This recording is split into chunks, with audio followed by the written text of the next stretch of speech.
think he's lost his marbles. First, it was the suit. Then it was the bicep injury. Then his trainer. Then it was the trainer on his team. Then it was the referee against him. Then I had weights in my gloves. Now someone spiked his water. Wilder has tried to bring my character down with this bullshit he said. If I was like the rest of the world, I'd probably sue him for defamation. But I'm not really interested. He'll never get a shot at me. Never. For what he said. That end quote. What's your response to Tyson Fury? Somebody butthurt. I hear somebody butthurt. He done got away with cheating for so long, you know, and now I'm bringing to attention and people are talking about it, you know, and it ain't over with yet because, again, like I said, nor can I, nor can you, or anybody else that's going to be listening can bring a valid excuse about those gloves. You know, I didn't say nothing about my arm. They ain't heard me say it. Now, I don't make excuses about what I done came in many fights with already injured and stuff like that. You ain't going to hear me complain about that, but when you cheat me, you going to hear it. We got proof. I know he ain't going to go, he ain't want to bring him in court because I got all the proof. We going to go to court regardless. All the proof, and I ain't worried about getting another, you know, they just tell you his character by himself. You're not a man. You're a coward. You know what I'm saying? I'm the only person that gave you that opportunity. I made you relevant. I put money in your pocket. You know, this is not a favor. This is an obligation. That shows his character. They've been trying. They had no plans on fighting me. That's why they didn't put the fight on in October. Aaron said he wasn't gonna make no money. That's why they tried to put it in other countries and stuff because of the pandemic and all that and different things. That ain't had nothing to do with us. They've been trying to get out of this fight because they know that he cheated and he still couldn't knock me out. What's good, YouTube fight fans all over the world? It's your boy Real Talk Boxing. We back at you again. Still trying to make sense of this wonderful interview with Brian Custer and Deontay Wilder. Some of the things this guy says, he just contradicts himself. And we're going to continue to talk about it. But I'm going to be nice. I'm just going to repeat what he says. And that's it. We're going to call it a day. Now, you saw the clip before I came on. I mean, he said a lot of things. You know, Tyson Fury gave his opinion on what Deontay Wilder was doing and saying, hey, man, I'm not going to give you another shot when you keep lying and making up these excuses for getting your butt whooped. I should sue you, but you know what? I'm not. You need me now, so all I'm going to do is move on and leave you in the dust. All right? And Deontay Wilder, the first thing he said that he contradicted himself, he says, I never said anything about my bicep, about my arm. I don't make excuses. Well, the 35 different excuses that you made says different. So I don't understand that. But the thing I really want to talk about is how he says that Fury not wanting to fight him again, not wanting to give him the rematch, shows his true character. It shows that he is a coward. And that's not how Deontay Wilder works. I'm not a coward. Contradicted yourself again, my friend, Mr. Deontay Wilder, because you had an obligation also that you didn't fulfill for probably about 2 years. Y'all know where I'm going with this. The WBC mandatory.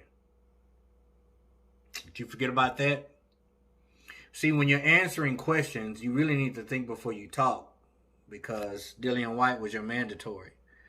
And you stated publicly that you were going to make him wait. That you don't answer to peasants. He's not getting a shot, right? For almost 2 years, maybe 2 years. You made Dillian Whyte wait and never gave him his shot. And the reason why is because he was a major threat. Now, I know what some people are thinking right now, especially the Alphabet Boys and the Deontay Wilder fans. Well, Dillian Whyte got knocked out by a 41-year-old man, give or take a year or two. He just got knocked out by Povetkin. You know, Povetkin's a skilled fighter. And I'm going to be honest with you, I didn't think Povetkin was going to do that. I thought Povetkin was going to lose via a unanimous decision. But he surprised me And he shocked the whole world when he knocked Dillian White out. Now, that doesn't go to say that Deontay Wilder could do the same thing, because we're talking about Povetkin and Deontay Wilder. Two totally different levels there. Totally different levels. So, how can you say that he is a coward? How can you say that he's not a man of his word when you did the exact same thing?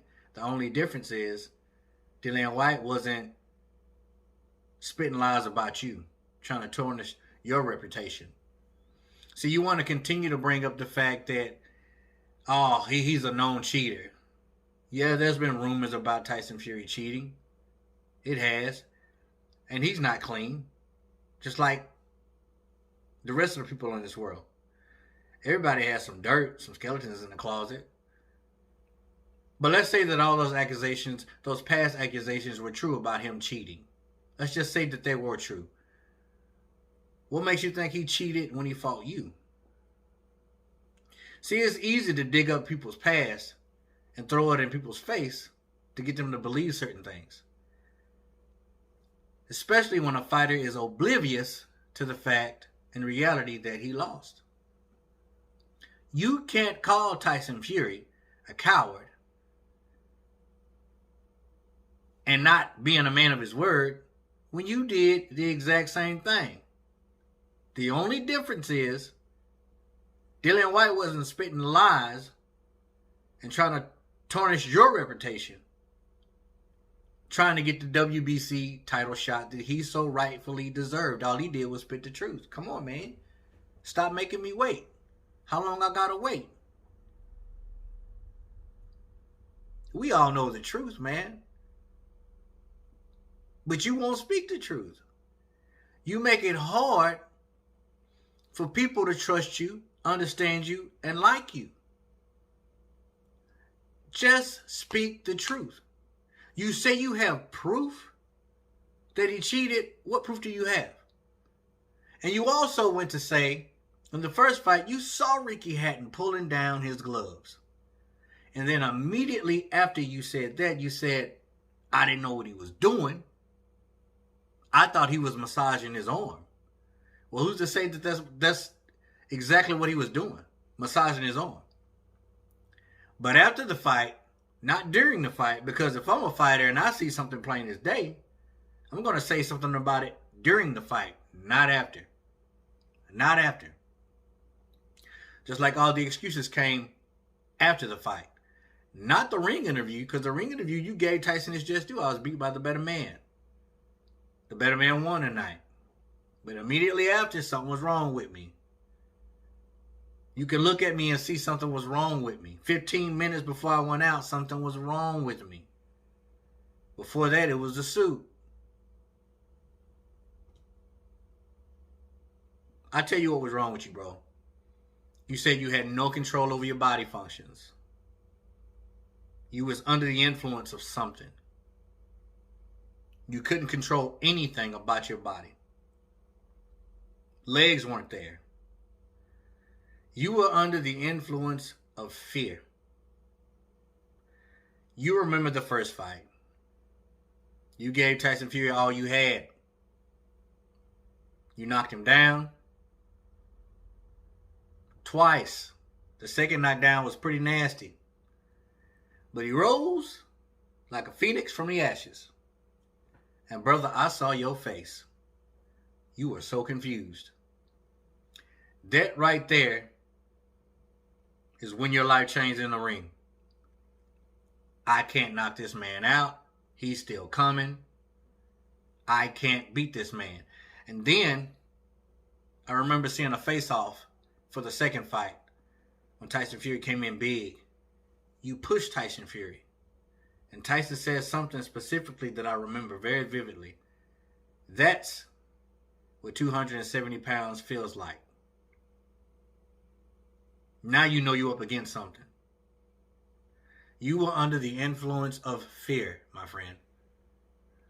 Deontay, man, I'm begging you, bro. Just tell the truth. It's almost past the point of return for you, man. Tell the truth. You can get the respect back. It'll take a whole lot, but you can get it back. But it'll take a whole lot. You got a long road ahead of you, man. But just tell the truth. And stop making up this stuff, man. And stop contradicting yourself. I can't wait till your next interview. And I'm pretty sure your advisors are going to say, don't do another interview. Because you are just incriminating yourself. You're making yourself look bad. But I'm praying for you, bro. I'm hoping that you get it right. And, man, I just don't know, man. The dude's like he has mental issues, man. Something's going on with his head. But we're going to keep breaking down this video and other videos if he does any other videos or interviews. Because everybody's talking about it. Okay? Never mind my opinion. What's yours? Comment down below and let me know. As always, respect all, fear none. And God bless. Real Talk Boxing, baby. We gone.